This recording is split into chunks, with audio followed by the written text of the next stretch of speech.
챗 GPT, 구글 제미나이 이런 AI 우리 방송에서 많이 보셨죠? 그 다음에 3등, 4등 어떤 기업일 것 같으세요? 혹시 라이너라고 들어보셨어요? 우리나라 스타트업인데요. 최근에 250억 원대 투자를 받은 것을 포함해서 전체 누적 440억 원 투자를 받은 그런 기업인데요. 33살의 대표님이 운영을 하고 계신데 그 4위에 오른 적이 있을 정도로 유명한 서비스예요. 여러분들 못 들어보신 분들 많을 텐데 대표님이 직접 모셔서 이게 뭐 하는 기업인지, 그리고 우리나라 AI 기업 네이버 아니고 카카오 아니고 삼성전자 아니고 챗GPT에 맞설 수 있는 건지 한번 들어보도록 하겠습니다. 어서 오세요. 안녕하세요. 대표님. 네, 안녕하세요. 반갑습니다. 초대 응해 주셔서 너무 감사합니다. 네, 기회 주셔서 감사합니다. 그러니까 AI 서비스 전 세계 서비스 중에서 4위에 오른 적이 있는 거예요? 그렇죠. 그런 거죠. 네네네. 그게 어떤 순위인가요? 그게 이제 정확히는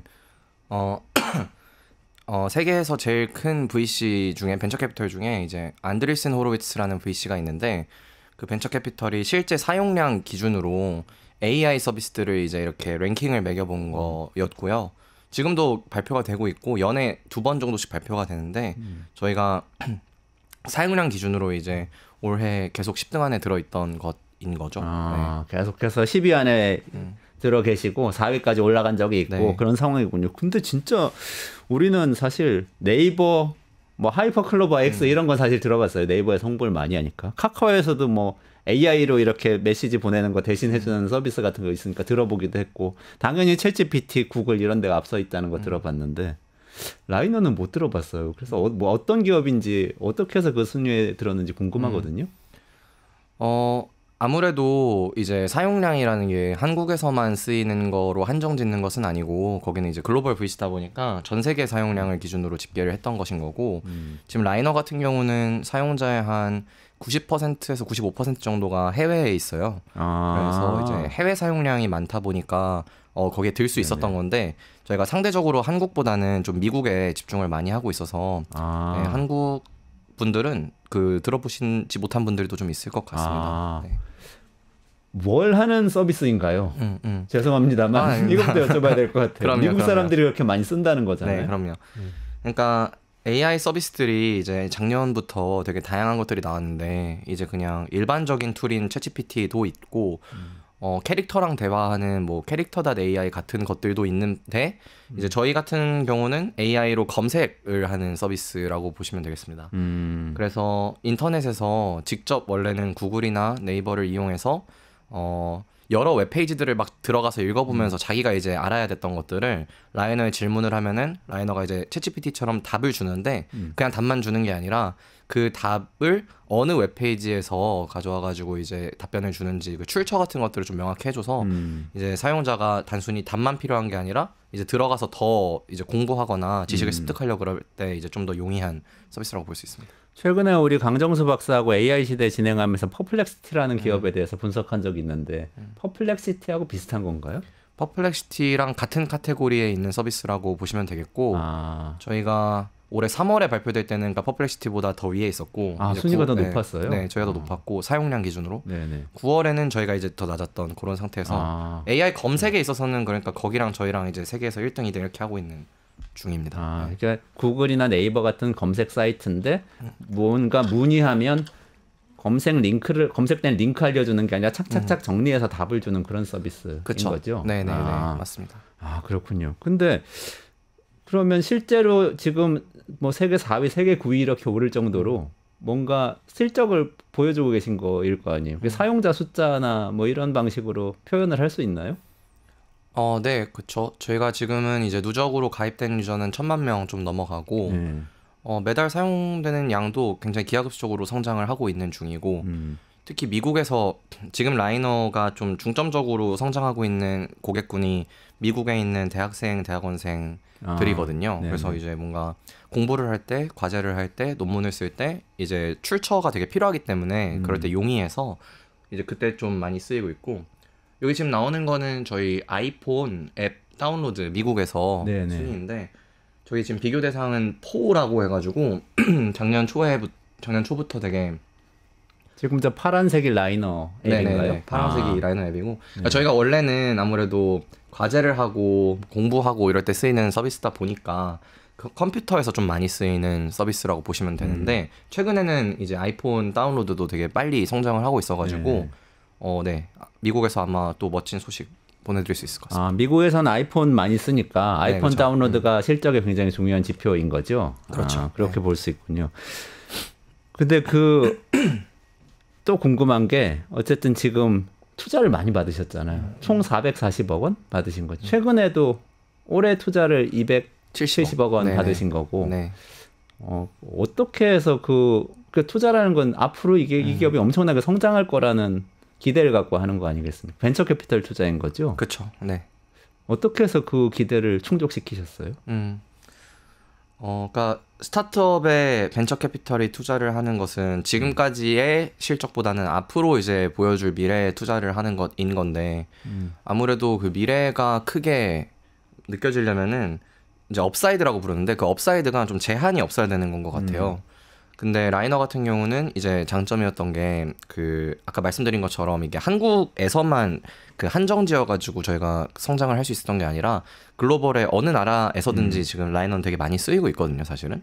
그래서 저희가 이제 지도에다가 막 이렇게 점 찍어 보니까 거의 뭐 모든 지역들에 다 라이너 유저들이 있더라고요. 그래서 그 특정 국가, 특정 지역에 뭔가 한정돼 가지고 그 시장을 공략해 가는 게 아니라 전 세계를 다 대상으로 서비스를 한다라는 것이 이제 그 업사이드 포텐셜을 되게 크게 만들어주는 부분이었고 또 한편으로는 AI 서비스인데 되게 접근 방식이 스타트업마다 많이 달랐던 것 같아요. 예를 들면은 어떤 회사들은 이제 B2B로 가가지고 서비스를 했는데 저희는 이제 B2C, 컨슈머를 대상으로 하는 제품을 냈고 그리고 컨슈머 대상 제품 중에서도 우리는 전면 무료입니다 하는 것도 있었지만 저희는 이제 처음부터 비즈니스 모델을 붙여가지고 이제 유료 구독을 하면은 더 많은 기능들을 쓸 수 있는데 그걸 월 한 5만 원 정도 가격대로 책정해서 했는데 이제 걔가 이제 또 나름 잘 팔리기 시작을 하면서 이거는 컨슈머니까 업사이드가 꽤 큰데 그러니까 왜냐면 대상이 많아질 수 있기 때문에 근데 한국에 제한이 안 되어 있는데 비즈니스 모델도 지금 작동을 하네 이제 이런 것들이 잘 통했던 것 같습니다. 네. 월 5만 원 정도 되는 건가요? 사용료가? 그러면 챗GPT 유료 버전보다 엄청 비싼데요? 챗GPT 유료 버전이 $20니까 한 월 2만 5천 원에서 3만 원? 뭐 그 네. 정도 되는 것 같은데 지금 한 $30대이신 건가요? 저희가 이제 월 36달러. 월 36달러? 네네. 아, 그럼 비싼 만큼 비싼 값을 해야 될 것 같은데 그쵸. 많이들 가입하세요? 가입자가 좀 늘고 있습니까? 유료 구독자 수가 굉장히 빠른 속도로 성장을 해왔습니다. 네. 근데 그게 챗GPT도 가입할 수 있잖아요, 지금. 그러니까 둘 중에 선택을 해서 더 좋아야 되는데 혹시 어떤 점이 더 좋은지 구체적으로 얘기해 주실 수 있어요? 물론이죠. 그러니까 챗GPT도 $20 월에 $20고 퍼플렉시티도 월에 $20고 맞아요. 네. 인데 라이너는 $36인데 그러니까 좀 비싸잖아요. 그럼에도 이제 사용자들이 요거를 선택을 하는 배경은 보통 그런 거예요. 그러니까 내가 캐주얼한 그냥 일상의 호기심을 좀 충족시키기 위해 가지고는 사람들이 그 정도의 비용을 지불하진 않는 것 같아요. 마치 우리가 위키피디아에다가 아마 돈을 내신 분이 거의 없으실 것 같은데. 그렇죠. 네. 거기 네, 항상 돈 내라는 네. 배너는 뜨는데. 네. 네, 실제로 돈을 내보신 분은 거의 없으실 텐데 그거랑 마찬가지로 이제 그냥 일상의 호기심에는 아마 직접 비용을 지불하는 거는 쉽지가 않을 텐데 저희 같은 경우는 조금 더 일을 끝내는데 유용한 툴이거든요. 그래서 예를 들어 과제를 하려고 할 때는 답변에 참고된 문서가 위키피디아면 안 돼요. 예를 들어 제가 막 레포트를 쓰는데 거기다 참조문헌을 다는데 위키피디아를 달면은 감점 당하거든요. 그렇죠. 네. 그래서 이제 항상 내가 갖다 쓸 수 있을 만큼 퀄리티가 높은 그런 출처들만으로 구성된 답변이 필요한 건데 일을 할 때는 그러니까 라이너는 이제 그거를 해주는 거거든요. 그래서 좀 더 일이랑 밀접하게 맞닿아 있어서 비용이 조금 더 높아도 지불을 잘 해주시는 것 같습니다. 갖다 쓸 수 있는 출처라는 게 어떤 건가요? 예를 들면? 굉장히 좋은 질문인데 그게 이제 분야마다 조금씩 달라요. 그래서 저희가 이제 서비스를 운영하면서 배우게 된 건데 예를 들어 그 막 생화학, 뭐 의학 이런 데서는 그 펍메드라고 하는 논문들이 실려 있는 웹사이트가 있어요. 그러면 이제 그 펍메드에 올라가 있는 것들은 되게 좋은 출처인 건 건데 예를 들면은 어떤 분의 블로그나 이런 데 있는 것들은 갖다 쓰기에 좋은 출처가 아닌 건 거죠. 네. 그래서 이게 각 도메인마다 좀 더 신뢰할 수 있는 그런 출처군이 있는 곳들이 있는데 저희는 이제 그것들을 선별을 해가지고 답을 내리는 서비스인 건 거고 근데 이제 방향이 그래서 다른 곳들이랑 좀 다른 부분들이 있는 것 같아요. 그 예를 들어 그냥 일상의 호기심을 충족시켜주겠다는 서비스들은 이럴 필요는 없거든요. 네네. 위키피디아나 나무위키도 좋은 출처인 건 거고 그 사람들한테는. 그렇죠. 네. 근데 이제 내가 이걸 가지고 뭐 과제를 해야 된다, 아니면 뭐 일을 끝내야 된다 하면은 이제 나무위키가 포함되어 있으면 쓸 수가 없는 건 거고. 네. 거기 그런 점에서 저희가 차이가 나는 것 같습니다. 아, 그러면 예를 들어서 내가 대학원생인데 계속 보고서를 쓰고 논문을 써야 되는데 출처가 있는 걸 이제 자료를 찾아야 되는데 어차피 내가 자료를 찾으려면 사야 될 수 있는데 책을 사거나 뭐 잡지나 학술지를 구독하거나 해야 될 수 있는데 그거를 라이너를 구독하면 예컨대 그 출처들을 검색을 하면서 자연스럽게 여러 출처를 한꺼번에 찾을 수 있다. 네네. 뭐 이런 점에서 이제 가치가 네. 있다. 이렇게 그렇죠. 해석할 수 있는 건가요? 네. 그래서 이제 되게 보통 일을 할 때 읽어야 되는 것들은 또 복잡하고 길고 그런 문서들이 많잖아요. 그것들을 이제 자기가 다 읽어봐야 되는 것들, 뭘 읽을지를 막 생각하고 들어가봐야 되는 것들, 이런 것들을 이제 AI가 대신 해주는 것이니까 어떻게 보면은 되게 시간을 작업하는 시간과 막 노력을 좀 단축시켜주는 거라고 볼 수 있겠고, 이게 대학생, 대학원생이라고 제가 말씀은 드렸지만 대학생, 대학원생의 수가 많아서 이제 저희의 그 메인 고객인 건 거지. 예를 들면은 뭐 단기간 내에 되게 믿을 수 있는 정보들을 많이 습득해야 되는 분들이 직업들이 많이 있어요. 예를 들면 저희가 해보니까 컨설팅 하는 분들도 짧은 시간 안에 여러 도메인들을 옮겨 다니면서 전문성을 확 쌓고 이제 뭘 만들어내야 되잖아요. 아니면은 뭐 마케터라거나 기자분들이라거나 다 좀 비슷한 니즈들이 있으시더라고요. 그래서 그분들이 이제 라이너를 보통 다 잘 사용해주고 계십니다. 아니 사실 저희 언론도 그래요. 네. 이렇게 막 검색하다가 사실 뭐 나무위키에 나온 거나 네이버 블로그에 나온 얘기 많지만 그거를 그대로 얘기하기는 참 힘들어요, 사실. 2차, 3차 확인을 해야 되거든요. 근데 그 과정 없이 한 번에 검색할 수 있게 해준다. 이런 말씀이시죠. 네, 맞습니다. 아, 근데 참 궁금한 게, 아니, 대표님 죄송합니다만, 사업한 지 얼마나 되셨어요? 라이너 시작한 지 이제 10년 정도 됩니다. 10년? 네. 혹시 실례지만 연세가 제가 몇 이제 년생이신가요? 한국 나이로 여쭤봐도. 35입니다. 35, 한국 네. 나이로. 그러면은 90년생이신가요? 네, 대학교 졸업할 즈음에 이제 라이너 시작했습니다. 아, 굉장히 일찍 시작하셨네요. 아니, 저는 그러니까 몇 가지 점에서 일단 이런 검색, AI 검색이라는 것 자체가 되게 새로운 건데 이 아이템을 어떻게 생각하셨고, 근데 그 신뢰받는 출처를 찾아낸다는 것도 또 되게 어려운 기술일 것 같은데 이거는 또 어떻게 여기까지 오게 됐는지 궁금해요. 그 10년 전부터 그렇게 그 아이들 천재적이셔서 그렇게 딱 시작하셨을 수도 있지만 과정이 있을 것 같은데. 그게 이제 굉장히 좋은 질문인데요. 저희가 다른 AI 스타트업들이랑 좀 다른 점이 거기에 있는 건 것 같아요. 그 AI 기술이 이제 막 붐이 일어난 다음에 시작된 그런 스타트업이 아니라 그 앞에 한 8년 정도의 그 버티는 기간이 있었다라는 점이 좀 다른 점인 것 같은데, 저희 라이너가 이름이 라이너인 이유가 그 원래 밑줄 긋는 형광펜 유틸리티로 이제 시작을 했었거든요. 네. 그래서 이제 크롬 같은 브라우저에 설치하는 확장 프로그램이 이제 라이너의 전신이에요.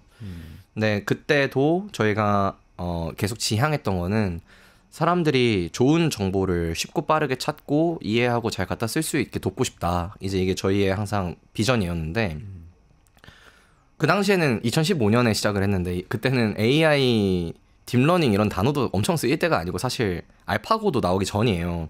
네, 알파고 2016년이니까. 네, 맞아요.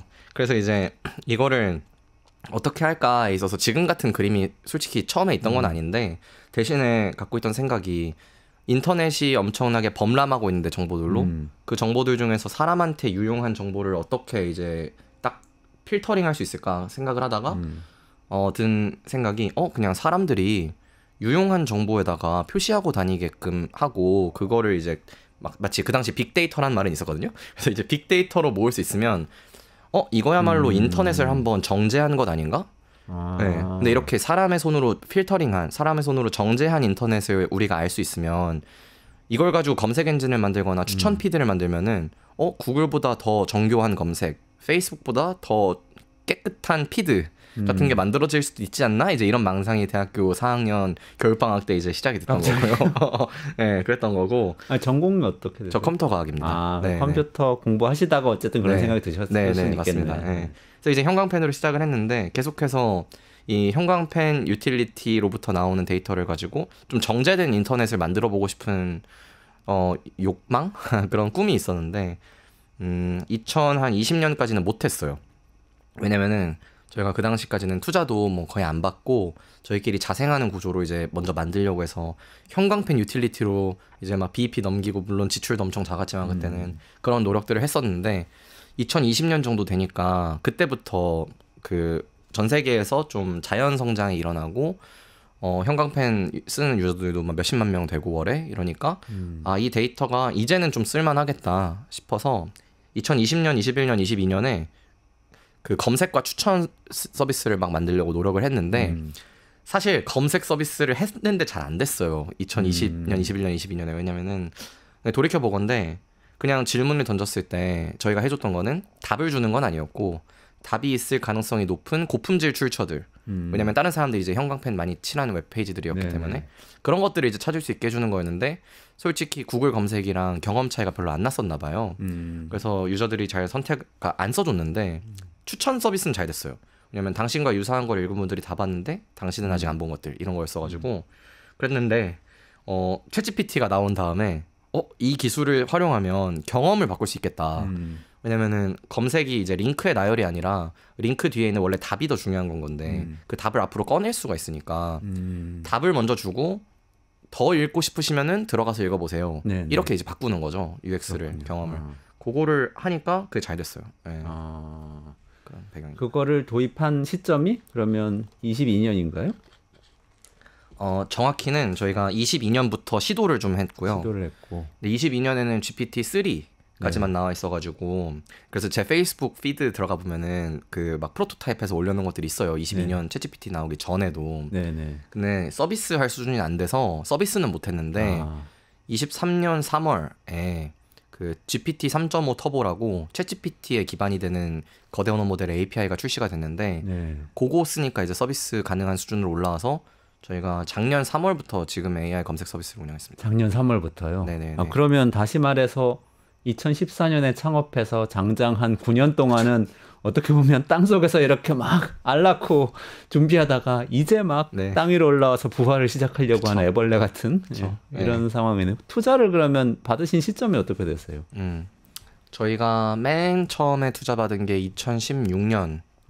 그때는 이제 저희가 순서를 보면 2016년에 한 시드보다 더 앞이죠. 한 1억 한 8천만 원 정도 투자로 이제 시작을 했고, 그 다음에 2017년 정도에 한 6억. 그 다음에 조금 버티다가 형광펜 유틸리티 잘 만들고 추천 서비스로 넘어갈 수 있었던 2020년, 21년? 20년? 네. 그때 한 50억 정도 투자를 받고 그 다음부터 규모가 좀 커졌어요. 네. 그렇습니다. 그때가 이제 막 검색을 만들어 보려고 노력하고 계실 때 그 비전 가지고 투자를 받으시고 최근에는 이제 조금 실제 프로토타입 같은 게 나온 다음에 더 큰 투자를 받고, 올해 받으신 거는 이제 요 라이너 검색 사이트가 시작되고 나서 받으신 거죠. 사용자도 좀 들어오고 그러면서 받으신 건가요? 네, 맞습니다. 아, 그렇군요. 그러면은 근데 이 시점에서 꼭 이게 곤란하실지 모르지만 여쭤봐야 되는 게, 우리 지금 이 방송에서 챗GPT 만든 오픈 AI, 뭐 구글, 제미나이 만드는 구글, 뭐 마이크로소프트 많이 다뤘거든요. 그런 기업들 보면 근데 굉장히 많은 돈을 투자를 하잖아요. AI 칩도 직접 사가지고 다 직접 학습시켜가지고 AI 만들고 엔진 만들고 그러는데, 그런데 하고 경쟁하셔야 되는 거죠. 거기서 좀 어떻게 경쟁이 되는 건지. 어쨌든 투자 받으신 돈 규모로 따지면 굉장히 큰 돈이지만 440억 원이고 저쪽은 이제 몇십조 원씩 가지고 하는 거 아닌가요? 그렇죠. 그래서 이게 실제로 사업을 하는 입장에서 보면은 모델을 만드는 거랑 제품을 만드는 거랑은 좀 분리를 해서 봐야 되거든요. 그래서 챗GPT를 만드는 것과 GPT-4를 만드는 거는 이제 분리해서 봐야 되는데, 모델을 만드는 거는 되게 천문학적인 비용이 드는 게 맞는 것 같아요. 그리고 스타트업이 이제 그 모델을 가지고 오픈AI랑 싸우겠다 이러면은 굉장히 어려운 싸움이 되는 게 맞는 것 같고, 근데 이제 다행히도 오픈AI도 이제 그 거대 언어 모델을 API화해서 사용할 수 있게 하고, 뭐 그러다 보니까 예를 들어 엔트로픽도 클로드, 뭐 구글도 제미나이 뭐 등등 이렇게 API로 쓸 수 있는 것들이 나오다 보니까 저희 같은 제품을 만드는 회사들은 그들이 이제 수천억 수조를 투자해가지고 만든 그 모델을 어떻게 보면 모델의 혜택을 좀 보는 회사가 되는 건가요. 그리고 최근에는 이제 메타에서 라마 같은 그 거대 언어 모델을 오픈 웨이트라고 했는데 뭐 오픈 소스라고 봐도 될 것 같아요. 어쨌든 네. 공개를 해가지고 저희 같은 회사들이 그런 오픈 AI 같은 서비스한 그 회사한테 의존하지 않고도 저희가 자체적으로 거대 언어 모델을 이제 파인 튜닝 해가지고 운영할 수 있게끔 만들어줬기 때문에 지금 생태계에서는 거대 언어 모델한테 엄청 의존적이지는 솔직히 않기는 해요. 예. 하지만 여전히 이제 그 대기업들이 무섭기는 하죠. 왜냐면은 제품을 만드는데 수조 원이 필요하지는 않지만 어쨌든 그들이 그 엄청난 돈 그리고 이미 퍼뜨려 놓은 다른 제품들을 통해 가지고 자꾸 그들의 새로운 AI 제품을 유통시킬 수가 있으니까 유통 사이드에서는 저희가 불리한 게 확실히 맞지만 또 이제 좋은 점 중에 하나는 이거는 처음 맞는 웨이브이기 때문에 사실 사람들이 아직 AI 제품들 잘 몰라요. 그래서 만나서 얘기를 해보면은 챗GPT는 거의 다 알지만 챗GPT가 아닌 제품들은 아직 잘 몰라요, 사람들이. 예. 그러다 보니까 아무리 유통력이 강한 곳들이 있어도 사람들 머릿속에 자리를 아직 하지는 못해서 기회가 좀 있다라고 보여집니다. 예. 아 근데 직접 고객들을 만나세요? 엄청 만나죠. 예. 아 그래요? 아 저는 컴퓨터 공학 출신이고 하셔서 직접 개발하시고 이런 것만 하시리라고 상상을 했는데 어떤 사람들 만나보셨어요? 그러니까 결국은 라이너를 사용해주는 분들을 수소문해서 이제 만나는 건데 저희는 아까 말씀드린 것처럼 미국의 대학생들이 메인이라고 말씀을 드렸으니 그거를 이제 하고 있다고 봐주시면 돼요. 그러니까 되게 좋은 질문인 게 보통은 해외에다가 뭐 사무실을 연다라고 했을 때 그게 가지는 의미는 그 해외 영업소인 경우들이 되게 많아요. 세일즈를 하기 위한 이제 지점 같은 느낌이 많은데 저희는 100% 컨슈머 대상임에도 불구하고 지금 샌프란시스코에 사무실이 있어요. 근데 그 사무실의 역할은 이제 고객 만나고 고객 소리 듣고 저희가 뭘 못하는지 뭘 잘하는지 들어서 이제 개선하거나 새로운 걸 제안하거나 그리고 이제 그걸 가지고 미국에서 이제 유통, 마케팅 같은 것들을 하는 그런 것들을 이제 하게 되는데 저도 지난주에 한국에 왔거든요. 예, 자주 이제 미국에 가 있으면서 그런 활동들을 같이 하죠. 예. 혹시 얼마나 만나세요? 많이 만나지는 못할 것 같은데 직접 막 이렇게. 그러니까 저도 만나는데 저는 이제 여러 인풋들 중에 하나인 건 거고 저희가 최근 한 6주 동안에 만난 저희 타겟 고객이 한 400명 정도. 6주 동안 400명. 네, 타겟 고객이면은 뭐 대학원생 같은 맞습니다. 분들. 뭐라고 그럽니까 만나면? 이거 기밀인가요? 아니요. 이게 되게 재밌는 게 좋아하는 이유들이 되게 명확하고 싫어하는 이유들은 되게 다양하고. 네.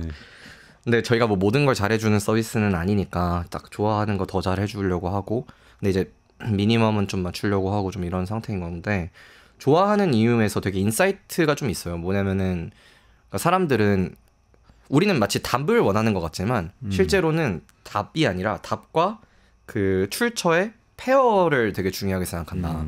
왜냐면은 일단 사람들이 제일 중요한 인사이트 1번은 사람들이 AI를 아직 안 믿어요. 안 믿어요. 안 믿어요. 대학생들도. 솔직히 뭐 믿으시겠어요? 이거 보시는 분들도 AI가 하는 소리 그대로 다 안 믿으실 거라고 저는 생각을 하는데 AI를 안 믿다 보니까 이걸 믿게 만들기 위한 여러 가지 방법들이 필요한데 그 중에 하나가 출처를 엮어주는 것 아니면은 그 팩트 체크를 해주는 것 아니면 직접 들어가서 읽어보세요라고 창구를 뚫어주는 것 이런 것들이 이제 필요한데 그러니까 어쨌든 답만 있어가지고는 사람들은 아직은 그 만족하지 못하는 거예요. 그래서 라이너가 좋은 이유는 답과 출처의 페어인데 출처의 퀄리티가 되게 높다. 거의 이제 요거여가지고 저희는 계속 그 신뢰할 수 있는 답변, 신뢰할 수 있도록 만드는 출처, 그리고 잘 갖다 쓸 수 있게끔 돕는 여러 장치들 이제 그런 것들을 막 열심히 만들고 있습니다. 그 만나보시면은 그 고객들한테 경쟁 제품이라고 할 수 있는 챗 GPT나 뭐 구글의 제미나이 이런 것, 퍼플렉시티 이런 것도 물어보세요. 전체적으로 좀 반응이 어떤 거? 미국 물론이죠. 대학생들은 AI 얼마나 수용하고 있는지 이것도 궁금해서. 물론이죠. 이게 참 그래서 재밌는 게 챗 GPT의 마켓 페네트레이션 뭐라 그러지? 어쨌든 마켓에 이제 도달한 비율은 거의 100%인 것 같아요. 그러니까 챗GPT를 안 써봤다라는 애들은 없다. 시장 침투율이라는 용어. 네, 시장 침투율. 얼마나 많이 써봤냐 이거죠. 네. 써봤냐는 거의 100%인데 뭐 그럼 그 사람들이 다 쓰냐? 그럼 또 그거는 사실 아니고 어쨌든 다 들어봤다, 다 써봤다. 근데 챗GPT를 제외하고는 사실 그 정도 레벨에 도달한 서비스가 없어요. 이게 아까 저희가 말씀드린 라이너가 올해 3월에는 4등, 그 9월에는 9등 했다는 그 랭킹을 봐도 1등인 챗GPT만 일주일에 몇억 명이 쓰는 제품인 것이지 사실 2등부터 봤을 때는 다 몇 천만 명 레벨이거든요.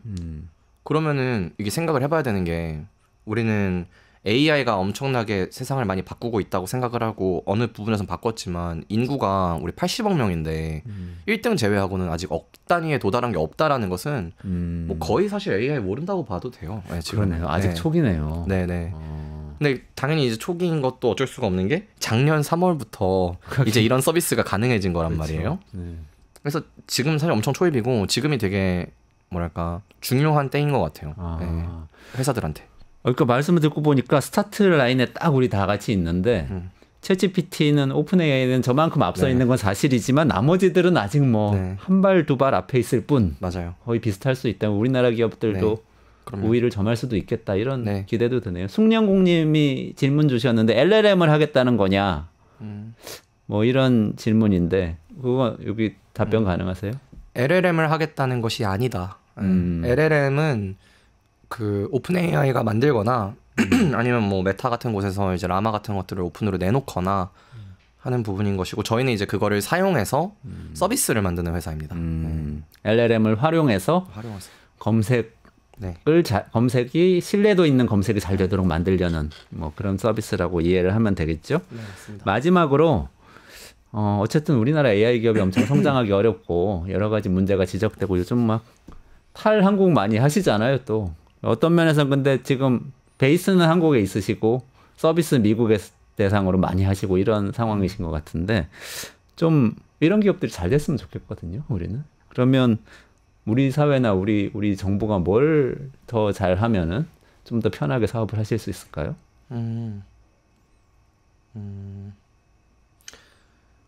이게 미국에서 서비스를 운영하고 사람들을 만나보면 많이 느끼는 게 좀 운동장이 많이 기울어져 있다라는 느낌을 굉장히 많이 받긴 하거든요. 뭐 예를 들어 이건 말하는 건 실리콘밸리인 건데 실리콘밸리에 엄청나게 많은 인재들도 있고 엄청나게 많은 자본들도 이제 있는데 그 인재와 자본이 되게 재밌는 게 규모도 큰데 좀 더 낙관적인 것 같아요. 그러니까 미래는 밝다. 그리고 좀 더 큰 어젠다를 던져도 그거에 대한 수용력이 좀 높다고 해야 될까요? 와, 넌 그렇게 생각해? 이러면서 난 이렇게 생각해. 좀 더 수용력이 높은데 거기서 이제 싸우고 있다 보면은 조금 벅찬 부분들은 가끔 그런 데서 오기는 해요. 그 뭐랄까 냉소 냉소 같은 것도 있겠고 냉소. 예, 아니면은 그 자본의 규모에서 오는 그러니까 저희는 이제 한 300억 이제 최근에 받은 건데 저희의 경쟁사는 뭐 작게는 600억, 많게는 막 몇천억씩 받은 상태거든요. 미국 기업들인가요? 네, 미국 기업들이죠. 근데 사실 저희가 유저 더 많은 서비스도 있어요. 몇백억 받은 애들보다는. 근데 그러면은 이제 이미 기울어진 운동장에서 싸우고 있는 건 거죠.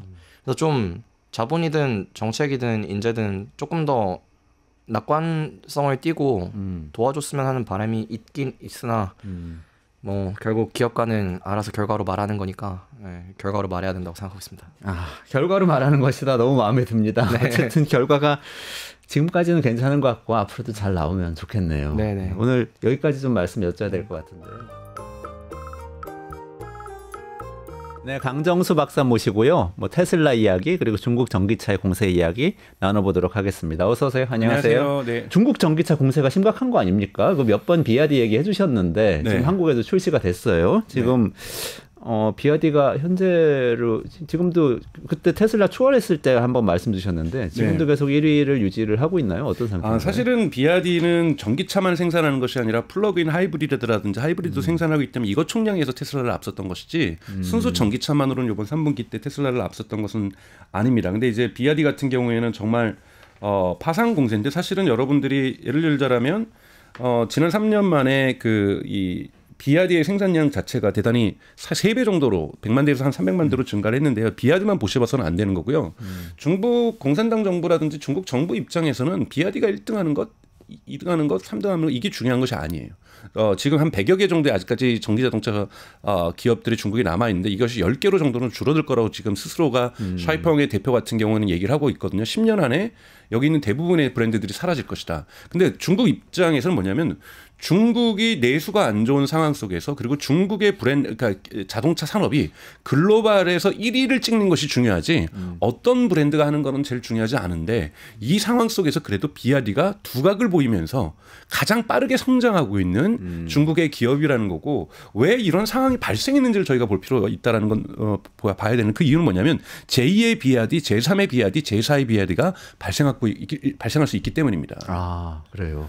그 가장 큰 원인은 여러분 내연기관에서 전기차로 바뀌었을 때 뭐 테슬라에게는 특혜를 줬지만 중국 같은 경우에는 대부분 합작법인을 통해서만 들어갈 수 있었잖아요. 가장 어려운 기술이 사실은 한국이 그걸 해냈다는 것만으로도 저는 기적 같은데 이 내연기관과 파워트레인 즉 이 폭발력으로 이루어지는 상하 운동을 회전 운동으로 바꿔서 자동차 밖에 전달하는 이 시스템을 웬만해서는 못 만든다라는 거예요. 55대 55 조인트 벤처로 있어서 그 기술은 못 빼냈다라는 거예요.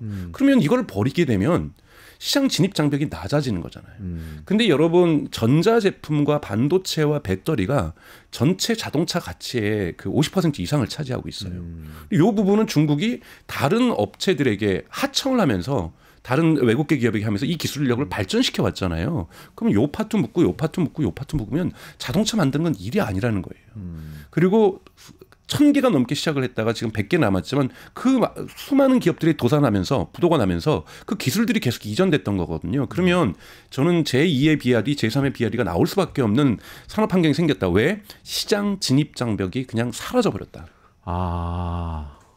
그거는 우리가 생각하지도 못했던 새로운 패러다임이 저는 생기고 있다라는 거고 그건 조금 더 말씀드리려고 했던 폭스콘 같은 사례라고 볼 수가 있는 거고요. 그래서 이제는 자동차 산업 자체가 완전히 새로운 국면으로 저는 들어가고 있다라고 보고 있고 이런 국면에 대한 대응들을 하지 못할 경우에 여러분들 현대기아차가 저는 잘했으면 좋겠다고 저는 생각해요. 수출을 많이 했으면 좋겠다고 생각하는데 지금 대단히 미국에 수출을 많이 하고 있고 현대기아차 역사에서 이렇게까지 성장한 적이 없었는데 이 성장이 그렇게 오래 안 갈 수도 있다. 네.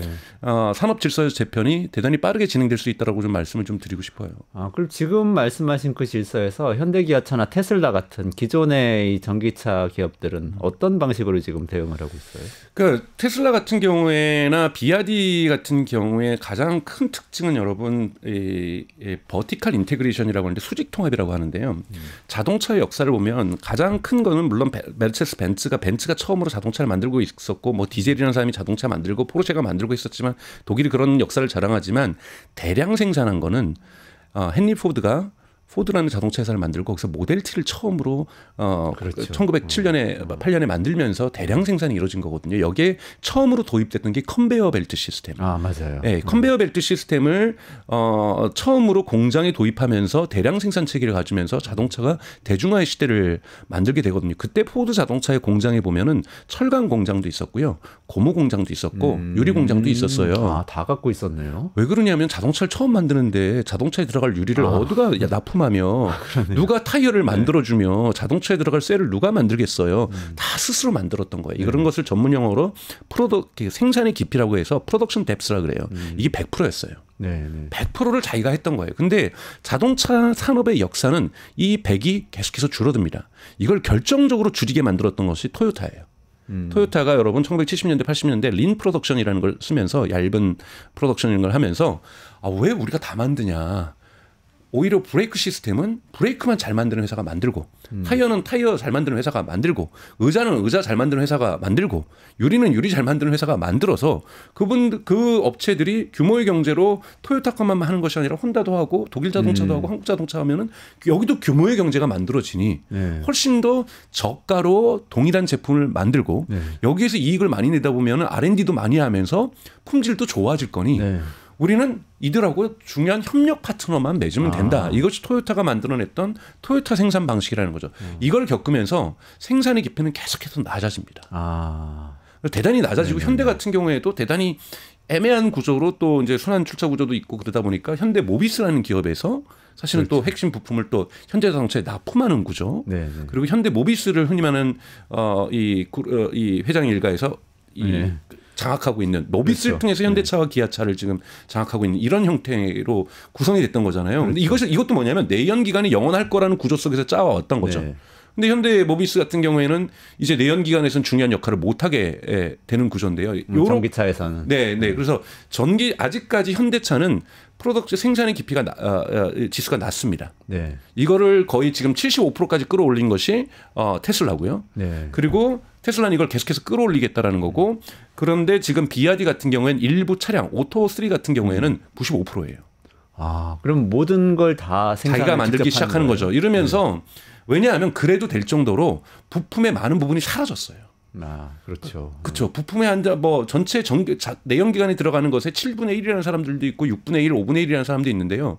요번에 어제자죠. 테슬라의 주가가 지금 막 어제자 그래도 많이 올랐는데, 네. 거기에서 이제 로보택시 담당자가 나와서 설명을 한 거예요. 전체 이 사이버 트럭에 들어가는 이 사이버 트럭이 아니라 사이버 캡, 네. 로보택시 들어가는 부품이 모델 3의 반도 안 된다는 거예요. 아. 더 줄었다는 거네요. 더 계속 줄이고 있는 거예요. 네. 줄이고 있다 보니 생산 단가는 낮아지는 거고, 근데 줄이다 보니까 이게 뭐가 되냐면요. 제가 여러 번 말씀드렸는데 컨트롤러라는 것이 있어요. 부품의 어떤 구성 단위에는 이 컨트롤러에 흔히 말하는 미들웨어라는 소프트웨어가 들어갑니다. 요것들을 다 연결하면서 흔히 말하는 우리가 운영체제라는 것들이 이 전체를 움직일 수 있는 거거든요. 스마트폰이나 아이폰이나 갤럭시에는요, 이 컨트롤러, 부품에 있는 컨트롤러는 다 설계가 애플에 의해서거나 삼성에 의해서 돼요. 그렇기 때문에 이 안에 딱 OS랑 궁합이 맞아가지고 딱 OS가 들어가면, 운영체제가 들어가면은 모든 부품을 통제할 수가 있는 거죠. 지금 자동차는 절대 그렇게 되지 않습니다. 내연기관은 일어날 수도 없어요. 부품이 너무 많고, 네. 그 부품 중에서 핵심 부품인 내연기관의 폭발물은 컨트롤러로 통제도 잘 안 돼요. 그러니까 전자적으로, 네. 그러니까 소프트웨어적으로 통제도 잘 안 된다는 거죠. 전기차는 이 부분이 잘 되는데, 테슬라는 그거를 스스로 하겠다고 생각하면서 자꾸 부품들을 줄여요. 네. 부품을 줄이면서 테슬라의 슬로건이 뭐냐면, 엔지니어의 The best part is no part라고 그래요. 가장 훌륭한 부품은 부품을 없애는 것이다. 네네네. 그러면서 계속 부품을 없애면서 컨트롤러를 통합하고, 이 컨트롤러를 이더넷으로 심지어는 연결하면서 흔히 말해서 하니스 작업이라고 하는 전선줄 연결 작업도, 예를 들자면 모델 S에는 3km 가까이의 전선줄이 들어갔어요. 근데 이 일반 차량마다 대부분 2km에서 3km씩 들어가거든요. 네. 그런데 사이버 트럭 같은 경우에는 100m로 줄였어요. 100m요? 네. 그러니까 가장 안전이 있는, 이 안전이 중요한 스티어링 휠 같은 경우라든지 브레이크 시스템의 가스페달에만 전기줄을 이중적으로 해놓은 거죠. 이더넷으로 연결하면서 다 이더넷으로 무선 통신을 하게 만들어 놓고 핵심 보안, 그러니까 안전 기술 같은 경우만 전선줄로 좀 연결을 해준 거죠. 이게 100m밖에 안 되는 거예요. 그러니까 훨씬 더 총대하기 쉬운데, 사이버캡 가면 이게 100%로 만들어지는 거죠. 그러면은 프로덕션 뎁스도 높아질 뿐더러, 그리고 이 운영 체계가 들어가기 좋게 되는 거죠. 여기에서 자율주행이 더욱더 완벽해질 수 있는 거죠. 지금도 이번에 버전 13이 나와서 완벽해지고 있지만, 이렇게 자동차 산업의 생산 패러다임이 내연기관하고 완전히 다르다는 거예요. 그러다 보니까 지금 폭스바겐이 붕괴되는 것도 이 내연기관도 만들어야 되는데 전기차의 새로운 플랫폼도 개발해야 되니까 R&D 인력도 나눠줘야 되고, 서로 또 싸워요. 그렇겠죠. 회사 내에서의 권력 투쟁이 있죠. 우리가 지금까지 회사 먹여 살렸는데 새로운 거 만드는데 자꾸 얘네들이 새로운 걸 시도하는 것을 막고, 그냥 여기 내연기관에 썼던 거 부품 여기 가서 또 쓰고. 그러니까 동력 장치는 안 쓰더라도 원래 있는 전통 부품 샘플을 너네가 써줘야 이게 규모의 경제가 나면서 우리가 이윤을 낼 텐데, 혁신을 자꾸 저어야 합니다. 그러니까 이런 부분들이 있는데, 그러다 보니까 새로운 출연자들은 이러한 흔히 말하는 레가시죠. 전통에 대한 구애를 받지 않다 보니 혁신적으로 치고 나갈 수 있어요. 지금 현대자동차나 기아자동차도 잘 만들지만 완벽하게 전기차를 처음부터 끝까지 새롭게 설계했구나, 이런 느낌은 안 드는 거예요. 그런 느낌 아니죠. 예, 대표적으로 여러분, 샤오미가 지금 전기차를 만들고 있잖아요. 네. 샤오미가 스마트폰 만들고 뭐 정말 진짜 모든 가전제품 다 만드는 회사가 전기차를 만드는데, 많은 사람들이 이제 착각을 하고, 이거 샤오미가 제작하는 거 아니에요.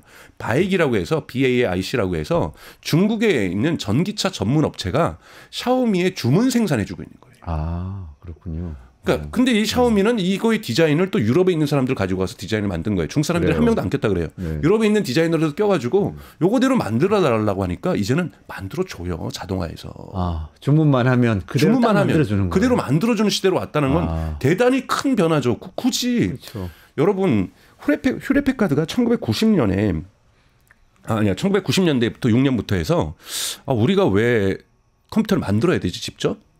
이거 외주 주자. 그래서 1920년까지 해서 이걸 이제 100% 외주줍니다. 후레페카드라든지 데일이라든지 여러분 그렇죠. 직접 HP. HP 직접 제작 안 해요. 그런데요 직원 수도 더 줄고요. 그다음에 자산 투자를 안 해도 됩니다. 공장 설비를 안 해도 되잖아요. 그렇죠. 부담 훨씬 덜해지겠네요. 그렇죠. 애플도 공장 없잖아요. 어디가 만듭니까? 폭스콘에서 애플의 아이폰의 70%를 혼자 만들어줘요. 이런 업체가 잘해주면 되는 거고 공급망 관리만 잘해주면 되는 거거든요. 그런데 이익률은 훨씬 더 높아지죠. 그렇죠. 그러면 생산도 안 하면서 생산도 안 하면서 근데 계속해서 R&D를 하면서 어떻게 제품을 개선할 것인가에 대한 흔히 말하는 디자인만 하는 거예요. 디자인만 하면은 여기에 맞는 공급 업체들이 다 그러니까 높은 품질로 만들어준 이제 지금 만드는 게 뭐냐면 자동차도 이렇게 가면 안 되냐라는 주장이 나오기 시작하는 거예요. 거군요. 이 바로 요즘 폭스콘에서 시작하고 있는 자동차 산업에 대한 진출이고. 그 말씀드리면서 폭스콘은 그러니까 애플의 스마트폰 만드는 회사로 우리는 다 알고 있는데 자동차를 만든다는 이미 건가요? 6개 종류가 있고요. 본인이 이번에 10월 달에 2가지를 더 추가하면서 미니밴하고 소형 버스를 추가하면서 앞으로 우리 화이트 레벨이다. 앞으로 여러분들이 예를 들면 현대자동차가 우리한테 주문해 달라면은 디자인 변형해서 만들어 주겠다. 본인들이 직접 소매 판매하는 건 아니고 생산만 해주겠다. 기아차가 주문하면 만들어 주겠다. 비아디가 만들어서 주문해 주겠다. 그래서 이번에 미국으로 입성을 합니다. 왜냐하면 폭스콘은 중국의 공장도 있지만 세계 곳곳에 공장이 있잖아요. 어느 기업입니까? 타이완 기업이에요. 그래서 뭐라고 얘기했냐면 TSMC 다음에 제조는 폭스콘이 잘한다는 평가를 받고 있어요. 그래서 폭스콘이 지금 자동차 산업의 패러다임을 바꾸겠다라는 거예요. 이제 왜 포드한테 가서 그러는 거예요? 포드가 왜 이거 다 만드세요? 왜 크라이슬러가 스텔란티스가 다 만드세요? 왜 닛산이 다 만드세요? 왜 토요타가 우리가 만들어 줄게요. 우리가 그 대신 여러 가지 플랫폼을 만들어 줄게요. 여기에 벌써 마이크로소프트도 투자하고 있고요. 네. 다양한 빅테크들이 투자하기 시작하고 있는 거예요. 그러면 훨씬 더 이들이 전문화돼서 생산의 깊이를 이쪽에서 뭐 100%로 가져가든 60%로 가져가든 50%로 가져가든 알아서 하는 거고 하이 퀄러티 가장 품질 좋은 전기차만 만들어주면 되는데 이게 왜 가능해졌냐? 진입 장벽이 낮아져서 그렇다는 거예요. 근데 스마트폰하고 전기차하고 뭔가 거리가 있는 기기 같은데 비슷한가 보죠. 그러니까 팍스콘도 제 기억이 맞는지 모르겠지만 원래는 애플에서 애플카 지금은 접었지만 한다고 하니까 그거 만들려고 했다고 맞아요. 들었었는데 그 시작은 그렇게 했지만 왜 우리가 애플카만 만드냐? 우리가 왜 다양한 것들 만들어줄 수 있고 폭스콘이 여러분 아이폰만 만드는 것이 아니에요. 소니도 만들어 달라고 하고요. 델도 거기에다 뭐 만들어 달라고 하고요. 스마트폰을요? 아니요. 일반 컴퓨터. 컴퓨터. 뭐 그다음에 플레이스테이션 뭐 이런 것들 다 폭스콘이 만들어줘요. 그냥 어떤 제조에 전문화된 기업이죠. 어떤 제조든 간에 우리가 제품은 제조를 해줄게 뭐 이런 기업이네요. 전자제품 제조. 그래서 뭘 얘기를 하냐면 우리가 뭐 조금 비유가 좀 그렇긴데 우리는 안드로이드 폰이 될 테니 삼성전자 안드로이드 폰도 갤럭시도 만들어줄 수 있고 샤오미 거도 만들어줄 수 있고 소니 안드로이드 폰도 만들어줄 수 있으니 우리에게 다 맡겨라는 거예요. 근데 이러한 패러다임의 변화까지는 한국에 계신 분들이 예측을 못 하시고 계시다라는 건데 전기차가 이제 비아디만 중국 기업만 우리에게 치고 들어오는 것이 아니라 타이완 기업이 근데 타이완 기업이긴 하지만 폭스콘의 공장을 어디다 둘든 지금 인도에다도 공장 짓고 있어요. 인도에다도 자동차 공장을 짓고 있는데 인도에서 만들어져서 전 세계에 팔린다든지 이러면 관세 장벽에서도 또 애매한 공간이 되고 지금 미국에도 공장 짓고 있어요. 자동차 공장을. 그러면 미국에서도 현지 생산 가능한 거고요. 그렇기 때문에 지금 이제 이 뭐라고 했냐면 미국에 있는 전미 그 제조업 연맹에서는 사실 제한적인 것, 비아디도 제한적이지만 폭스콘식의 접근 방식도 제한적인 거고 자동차 산업이 근본적인 가장 큰 100년의 역사에 있어서 토요타의 도전보다 더 큰 가장 큰 도전을 받고 있다고 얘기를 하는 거예요. 왜? 이제 차량의 가격도 내연기관보다 저렴한 것들이 품질도 좋으면서 치고 들어오고 있다는 거죠. 그럼 폭스콘에서 자체 모델 내놨다는 거 있잖아요. 모델 D인가요? 모델 T, 모델 C도 있어요. 그것들을 미는 건 아니고. 그렇죠. 그거는 파운드리 지금 반도체에서 파운드리 TSMC 하는 것처럼 똑같은 수주 받아서 파운드리죠. 그러니까 거예요. 지금 일종의 그거를 테스트해보고 사람들한테 보여주기 위해서 지금 타이완에서 작동되고 있는 전기 버스들이라든지 모델 C라고 해가지고 타이완에 있는 자동차 회사랑 합작 회사를 만들어서 우선은 보여주고 있는데 잘 팔리고 있어요. SUV도 있고. 네네. 그러다 보니까 근데 우리가 디자인 껍데기는 다양하게 바꿀 수 있다. 플랫폼은 모빌리티 인 하모니라고 해서 MIH라고 하는 전기차 플랫폼들을 만들었어요. 네. 여기에 빅테크들도 투자를 좀 해주고 있고 그러면 폭스콘 같은 기업이 그러니까 정확하게 잘 보신 거예요. 파운더리예요. 반도체 파운드리죠. 파운드리. 설계는 엔비디아가 하지만 생산은 TSMC가 하잖아요. TSMC 파운드리로서 그냥 엔비디아가 설계한 걸 잘 만들어주는. 그렇죠. TSMC 공장은 지금 일본에도 짓고 있고 독일에도 짓고 있고 미국에도 짓고 있잖아요. 그렇죠. 그러면 폭스콘 공장을 여러 군데 지을 수 있는 거예요. 그러네요. 저 가지고 거기서 주문 생산해 주길 테니 자동차 업체한테 계속 호소하는 거예요. 제발 너네가 직접 제작하는 시대를 끝내라. 그러면은 예를 들어서 트럼프 시대에 지금 어떻게 갈지 잘 가늠은 안 되지만 만약에 바이든 때처럼 한다고 그러면은 공장을 어쨌든 많이 미국 내로 들어오게 하려고 할 텐데 그러면은 이런 팍스콘 같은 회사들은 미국에서 미국 전기 자동차 우리가 다 만들어 드릴게요. 그럼 GM에도 가서 장사하고 뭐 이런 식으로 그렇게 갈 수도 있는 거고 왜 근데 스텔란티스만 하겠어요? 새로운 스타트업이 할 수도 있죠. 아 그러네요. 미국같이 스타트업들 자동차 산업이 허가 산업이 아닌 곳이잖아요. 신고 산업이잖아요. 그러면 다양한 스타트업들이 그냥 폭스콘에서 우리의 디자인과 거기에 운영 체계를 뭘로 할 것인가? 운영 체계를 차라리 만들자.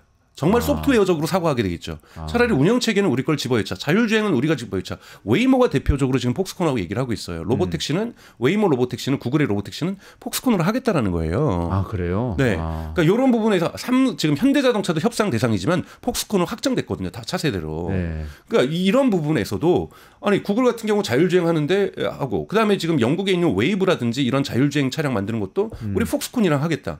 충분히 할 수가 있다라는 거고요. 폭스콘의 회장이 뭐라 그러냐면 우리는 테슬라 차량도 만들고 싶다 그래요. 테슬라 것도 만들어 드릴게요. 네, 뭐 이런 지금 얘기를 하고 돼요. 네. 이렇게까지 얘기할 정도로 지금 자동차 산업의 패러다임이 완전히 바뀌고 있어서 여러분 앞으로 5년, 16년 안에는 완전히 바뀔 거예요. 그리고 이렇게 접근하면요. 트럼프도 아니 제조 공장도 미국에 와서 하겠다 그러고 그리고 제품도 생산도 미국에서 하겠다 그러고 서플라이 부품들도 세계 각국에서 들어오고 소프트웨어는 미국 거고 이걸 반대할 이유가 뭐가 있어요. 그렇죠. 그러면 경쟁력이 내연기관도 있어지다 보면은 되게 파괴적으로 들어갈 거예요. 그럼 한국에도 폭스콘에 여러분 들어오시면 뭐 우리나라 좀 반중 정서 있긴 하지만 뭐 타이완 건데 어떡할 거예요, 여러분. 현대차, 기아차한테도 되게 큰 도전의 물결이 큰 위협이네요. 지금 도사리고 있는 거고 다가오고 있는 겁니다, 여러분. 그러면 마지막으로 여기에 대응을 하려면 어떻게 해야 되는지 좀 여쭤보고 싶은데요. 현대 기아차 같은 경우 지금까지 우리가 갖고 있는 자동차 산업에 대한 이미지는 이렇잖아요. 이거는 큰 공장을 지어놓고 많은 노동자들을 고용해서 열심히 이제 숙련공들이 잘 만들면서 많은 중소기업들한테 또 부품 하청을 주면서 우리 경제를 많은 일자리를 통해서 먹여 살리는 그런 산업이다. 이렇게 많이 인식이 되잖아요. 그렇죠. 사실은 이렇게 하면 노조도 반대하죠. 뭐 노조는 당연하게 아마 파업을 할 겁니다. 사실은. 이러한 것이 이제 산업의 패러다임이 바뀌면서 겪을 수밖에 없는 진통인 거고 그러면은 돈을 어디서 벌 것인가. 후레페카드는 그러면은 대부분 돈을 어디서 버나요? 판매와 새로운 제품에 대한 업그레이드와 버전을 갖다가 계속 높여내는 기획과 디자인은 아이디어는 R&D는 델과 후레피카드가 하면서 기업의 수익률을 높여가고 있는 거잖아요. 네. 그런 식으로 사실은 패러다임이 이제 자동차도 바뀌는 걸 저는 받아들여야 된다라는 거예요. 받아들여야 된다. 네. 어쨌든 어떤 면에서는 현대기아차도 새로운 위기를 맞았네요. 네. 그렇다면 한국 정부 같은 경우에 산업 정책을 지금 같은 상황에서는 그런 산업 정책도 없겠지만 그것이 저는 가장 안타까운데 실제로 예를 들자면은 폭스콘한테 얘기할 수도 있는 거죠. 만약에 여기서 판매를 하려면 폭스콘 공장 한두 개는 한국에다 져라. 네. 그럼 여기에 현대기아차 예를 들면 모닝도 여러분 아시는 것처럼 기아의 모닝 기아가 만드는 거 아니잖아요. 어디가 만들어요? 다른 회사에서 납품 받아요. 아, 그렇군요. 그리고 기아의 차 자체를 그냥. 네, 차 자체를 모닝은 기아가 만드는 게 아닙니다. 그런 방식을 선택할 수도 있죠. 이미 근데 그러한 거는 이제 기아가 직접 하기에는 너무 저가 차량이라고 하는 거죠. 그래서 모닝 같은 경우는 납품을 받는데 이것처럼 사실은 전기차 일부를 납품 받을 수도 있고 마을버스도 다 바꿔야 되고 지금 전기차로 바꿔야 될 게 한두 개가 아니거든요. 네. 그럼 이런 부분에서는 폭스콘의 차량을 선택할 수가 있는 거고 여기에 한국도 예를 들자면 자동차 산업을 우리가 삼성자동차 때문에 사실은 전후에서 그런 충격이 있긴 하지만 허가 산업이 아니라 이제는 신고 산업으로 네. 바꿔주면서 다양한 스타트업들이 등장할 수 있는 산업 구조를 짜주는 것도 저는 필요하다고 봐요. 그래서 마을버스는 폭스콘을 통해서 협업을 통해서 A라는 한국 기업이 네. 여기에서 서비스를 통해서 다양하게 만들어내고 그렇죠. 네. 이런 식의 어떤 새로운 신규 산업들을 만들어내면서 일자리를 창출하는 것, 경제 가치를 만들어내는 것 이런 식으로 산업 패러다임이 완전히 바뀌어야 된다고 저는 보고 있습니다. 예컨대 뭐 스타트업도 할 수 있고 뭐 네이버나 카카오나 그렇죠. 하물과 컴퓨터 이런 회사들도 할 수 있겠네요. 그럼요. 소프트웨어 역량만 있으면. 샤오미도 하는데. 그러네요. 못할 이유가 뭐가 있는데. 바이두도 저기 미국의 중국의 네이버처럼 검색 회사잖아요. 네. 근데 로보택시 회사 영업하잖아요. 구글도 하잖아요. 네. 왜 한국의 네이버하고 카카오는 못하고 왜 한국의 게임 회사는 못합니까? 열어줘야 된다는 거죠. NC소프트도 할 수 있고 넥슨도 그렇죠. 할 수 있는 거죠. 새로운 산업의 패러다임이 바꾸면 그들이 성장할 수 있는 소프트웨어적인 기술을 갖고 있는 곳에서 결합할 수 있게끔 만들어주고 산업의 새로운 돌파구와 성장의 돌파구를 마련해주지 않으면 이렇게 한번 IT 기업이 뭐 IT 강국이었다. 지금 저는 정부 관료들 중에서 IT 강국 이야기하는 사람들 아직도 있던데 그런 사람들 보면은 어느 시대에 살고 있나 싶어요. 그러니까 90년대, 2000년대 패러다임으로 2020년대와 2030년대를 어떻게 맞이할 거예요? 이건 작동 안 하는 지하 벙커에 살고 있을 수도 그러니까요. 있어요. 맞아요. 그냥 그거 위기관리센터 그거 보면서 와 이거 GPS로 다 움직이는 거 보고 여기서 명령만 되면 다 군의 움직임이 다 되니 내가 작전 다 할 수 있겠구나. 이런 착각 빠지면 안 된다라는 거죠. 완전히 세상의 변화하고 단절되는 거 한 번도 실행해 보지 않았던. 그래서 저는 좀 산업에 대한 정책도 사실은 다음 정부에서는 많이 바뀌어야 된다고 저는 보고 있습니다. 네. 현대 기아차 대단한 위기를 맞았네요. 유럽 차들도 그런 것 같고. 그렇지만 이겨내기 위해서 뭔가 할 수 있는 게 있는데 그것은 우리도 좀 소프트웨어 기업 중심으로 자동차 산업을 재편하는 좀 상상력을 발휘할 때가 됐다. 이런 말씀. 맞습니다. 네. 정리해 주셔서 고맙습니다. 네, 정리를 하겠습니다. 오늘 좀 여기서 방송 마무리해야 될 것 같아요. 이승원 시사평론가 모시고 우리 한 주간의 세계 뉴스 살펴보겠습니다. 평론가님 안녕하세요. 어서 오세요. 안녕하세요. 이승원입니다. 김정은 위원장 발언이 좀 눈에 띄더라고요. 네, 김정은 위원장 갈 때까지 가봤다. 뭐. 미국하고는 우리 가는 데까지 가봤기 때문에 점점점이었어요. 그게 무슨 이야기인지 좀 설명해 주시면 좋겠는데. 이런 얘기를 했어요. 우리는 이미 미국과 함께 협상주의로 갈 수 있는 곳까지 다 가봤다. 이렇게 협상주의로. 그러니까 미국과 협상을 해봤는데 갈 때까지 가봤는데 아니더라 뭐 이런 얘기죠. 이게 언제 발언이었냐면 21일 날 그날이 이제 국방발전 무슨 개막 뭐 연설회가 있었는데 무장 장비 전시회로 생각하시면 됩니다. 그래서 우리 무기 이만큼 있어라면서 약간 쇼케이스처럼 하는 그런 식인데 평소에는 이제 작업복이나 인민복 그런 거 입고 다녔는데 이날 보니까 이렇게 정장 차림으로도 나왔어요. 그것도 저는 이제 눈에 띄었는데. 김정은 위원장이요? 네.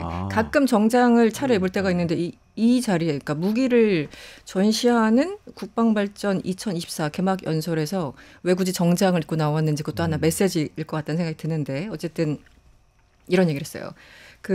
협상까지 이제 갈 수 있는 곳까지 다 가봤다 이런 얘기를 했었고 협상 결과에 확신했던 건 미국의 공존 의지가 아니라 철저한 힘의 입장과 침략적 적대적 대조선 정책이었다 이러면서 더 이상 의미 없다 뭐 이런 얘기를 한 거죠. 그러면서 이제 전시회니까 본인들이 갖고 있는 최대 무기들을 다 전시를 해놨을 거잖아요. 그래서 미국 본토까지 타격할 수 있는 ICBM 그 중에서도 화성 18이 있었고 또 얼마 전에 시험 발사한 화성 19까지 다 전시를 해놨어요. 그래서 러시아 측에는 우리 이만큼 갖고 있어라고 보여주는 거고 또 이제 트럼프를 향해서도 우리 이만큼 갖고 있으니까 함부로 우리 다룰 생각하지 마 이런 정책 메시지를 보내려고 했던 거겠죠. 그래서 이제 두 가지가 눈에 띄었고 그런데 흥미로운 건 21일 날 이런 발언이 김정은 입에서 직접 나왔잖아요. 근데 26일 날 로이터가 트럼프 측이라고 하면서 보도를 합니다. 그러니까 며칠 안 지났을 때예요. 트럼프 당선인과 김정은 직접 대화를 검토하고 있다. 뭐 이런 얘기예요. 네네.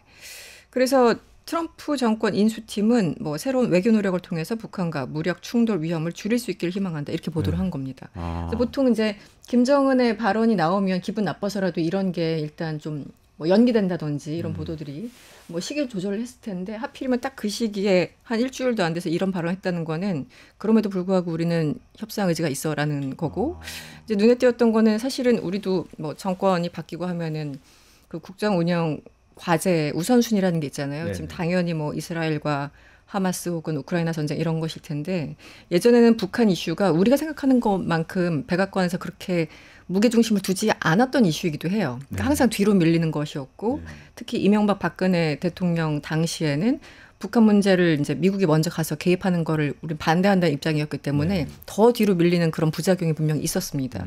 그런데 어쨌든 지금 인수팀 한참 꾸려지고 막 인선 발표하고 바빠 죽겠는데 북한 이슈라는 게 어쨌든 거론됐다는 거는 이 사람들이 여기 좀 신경을 쓰고 있다라는 뜻이긴 합니다. 그러네요. 그래서 시그널로는 괜찮은 시그널인 것 같아요. 그러니까 트럼프 쪽의 어떤 의지를 확인하는 데 있어서.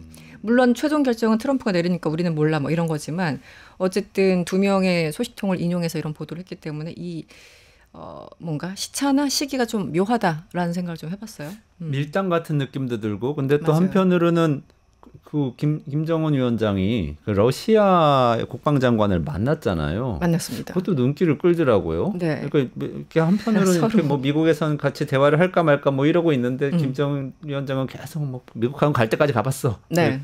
러시아 국방장관 와서 더 얘기합시다. 막 이런 분위기? 내가 접견해줄게. 뭐 그러니까요. 이런 거죠.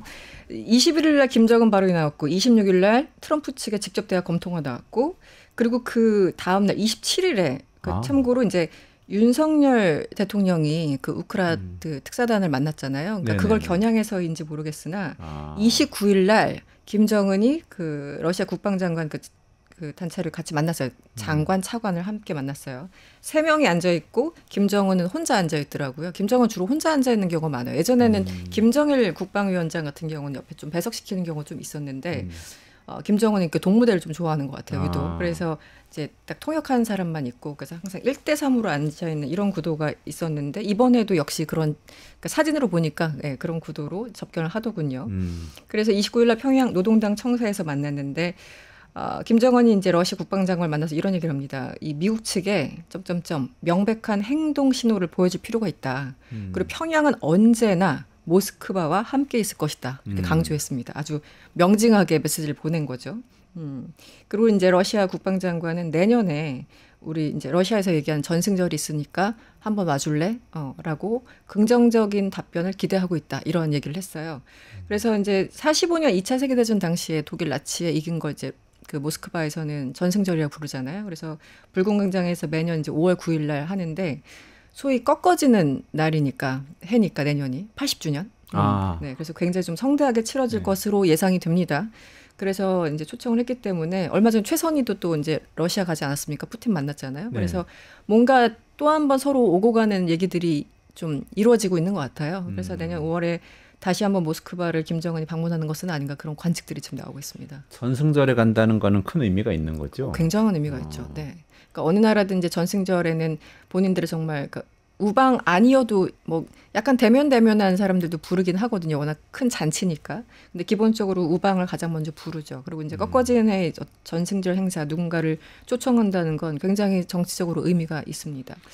그런데 제가 좀 말씀드리고 싶은 건 이제 김정은의 발언을 보면은 이제 북한이 항상 메시지 읽기가 어려운 게 당장이라도 전쟁을 일으킬 것 같고 당장이라도 지금 뭐 완전히 선 긋고 뭐 모든 일을 다 할 것 같은데 꼭 뒤에 슬그머니 다른 행동을 하는 패턴을 지금 수십 년간 항상 보여왔어요. 네. 김정일 때도 마찬가지였고 절대 뭐 마주치지 않을 것이다라고 얘기했는데 다음날 우리 협상 가능하다 뭐 이렇게 얘기한다던가 그래서 약간 종잡을 수 없는 게 북한 메시지입니다. 그래서 그 북한의 메시지를 읽을 때 항상 어려움을 토로할 수밖에 없는데 그럼에도 불구하고 김정은의 이 발언은 결국은 앞으로 이제 트럼프가 됐기 때문에 군축 협상 정도는 우리가 나설 수 있다라는 어쨌든 협상을 다시 한번 할 수 있다라는 메시지가 아닌가라는 그런 해석도 가능해요. 워딩들을 보면. 그래요? 네네. 아니 갈 때까지 가봤다는 거는 더 가볼 데 없다는 거 아니에요? 그렇죠. 협상주의로 갈 때까지 가봤다는. 네. 협상 더 이상 안 하겠다는 건 아닐까요? 이제 항상 이렇게 말을 해요. 아주 극단적으로 말을 하는데 그 이제 중간에 협상이라는 단어나 공존 의지랄까 뭐 이런 거. 그러니까 사실 그 안에 가로 열고 본인들이 원하는 어떤 소망 같은 단어들을 항상 이렇게 새겨 넣거든요. 그래서 북한의 메시지, 그러니까 정세현 전 통일부 장관 같은 경우 이제 이런 해석을 완벽하게 하시죠. 쟤네들이 어떤 생각을 하고 있다 등등. 그래서 이번에도 또 협상이란 단어, 공존 의지라는 이런 단어들을 굳이 언급하는 걸 보면 왜냐면 아예 무시할 수 있고 러시아만 만날 수 있는데 굳이 이제 언급했다는 것 자체는 뭔가 좀 아쉬움이 남아 있는 것은 아닌가라는 해석도 여전히 있고. 그리고 또 하나는 지난 9월에 한 2달 전이었는데요. 김정은이 왜 핵무기 연구소에 뭐 방문했다 이런 보도가 한참 나왔었어요. 그리고 최근에 IAEA에서 거기가 이제 대표적인 미신고 시설인 강선 같다라고 IAEA 측에서 공식적으로 밝혔는데요. 거기가 이제 그 우라늄 그 농축 시설인 거죠. 그래서 아마 여러분들 기억하시겠지만 하노이 노딜 때 김정은은 이제 영변까지는 우리가 어떻게 동결시키고 없앨게라고 했지만 영변 플러스 알파를 트럼프와 당시 이제 존 볼튼이 주장을 했거든요. 그때 언급됐던 거 하나가 바로 강선입니다. 그래서 뭐 어디 추정 지역 맨날 이렇게 지도에 나오고 했던데 지금 IAEA에서 그 얘기를 했던 거는 이제 2019년 그때 협상 결렬을 이제 상기시키면서 아마 김정은이 그때 끝까지 좀 유지하고 싶었던 그 시설이 아니겠느냐라고 우리는 강력하게 추정한다라는 발언을 최근에 했어요. 그래서 이제 김정은이 그럼 굳이 왜 그때 결렬된 그 아픔을 안고 있는 그 곳에 가서 공개 행보를 했을까? 이것도 하나의 협상 전략이겠죠. 네.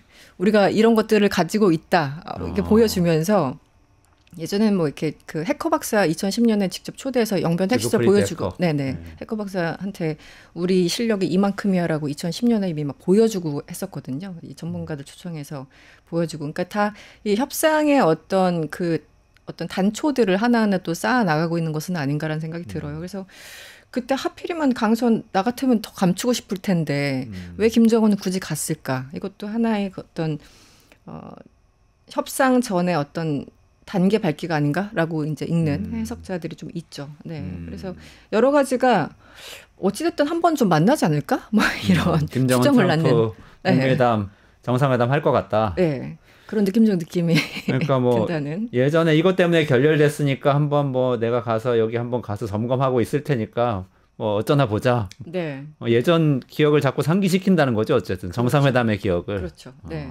그러니까 김정은 입장에서는 분리할 수 있는 카드를 굳이 꺼내 드는 건 어쨌든 우리가 이만큼 시설을 갖고 있고 그리고 네가 협상을 하려면 우리한테 핵시설을 다 없애라는 그런 거보다는 군축 정도, 동결 정도는 우리가 할 수 있어라고 아예 그냥 그 진입장벽을 처음부터 좀 높여놓는 거죠. 네, 협상이라는 어떤 아예 마음이 없진 않겠죠. 김정은 입장에서도. 그런데 이 진입장벽이 굉장히 높아진 거잖아요. 하노이 노딜 이후에. 그래서 어쨌든 이런 것들을 보여주면서 뭔가 전제 조건을 계속 쌓아가는 그런 것이 아닌가, 그런 행보가 아닌가 이런 해석들이 나오고 있습니다. 9월부터 지금까지 흐름을 본다면. 네. 러시아하고 뭐 이렇게 국방장관하고 얘기하고 이런 것도 일종의 좀 시위 같은 성격도 있을 수 있다는 말씀이신가요? 그렇죠. 네.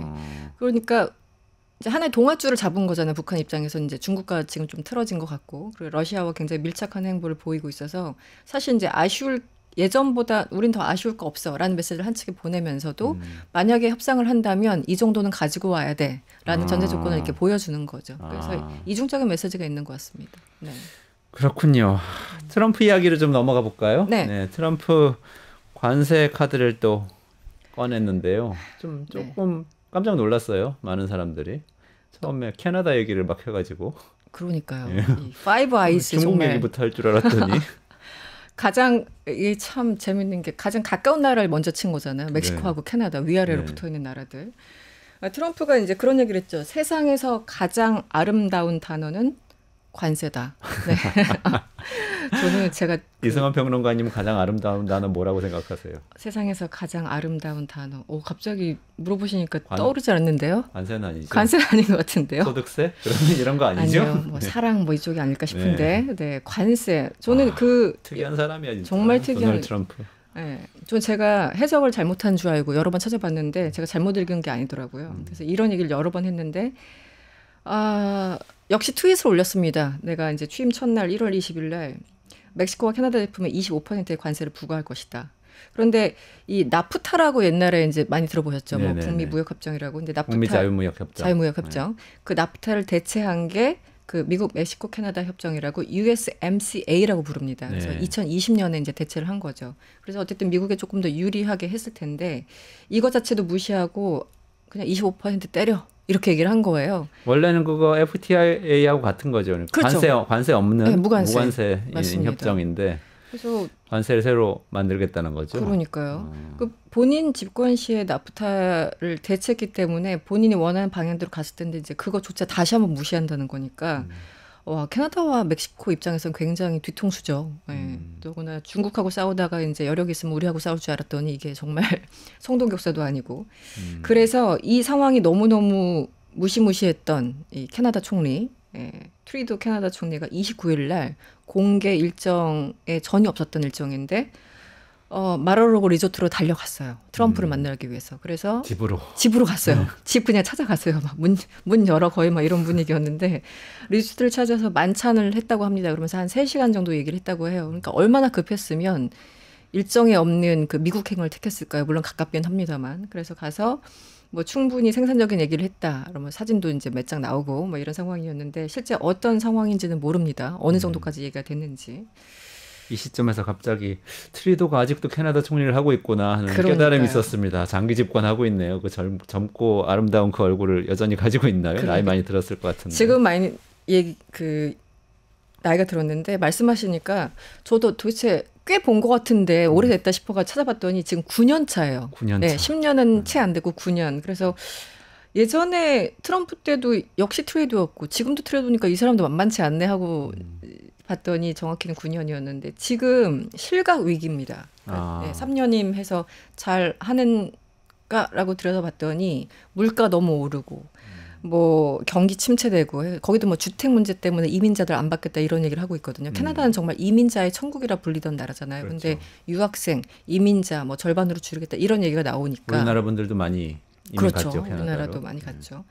그럼 부동산이나 물가 이런 문제들이 너무 이제 중첩되다 보니까 실각 위기인데 트럼프가 25세 관세 때린다고 25% 하니까 관세. 25% 그러니까 너무 이제 답답해가지고 달려간 것처럼 보이고요.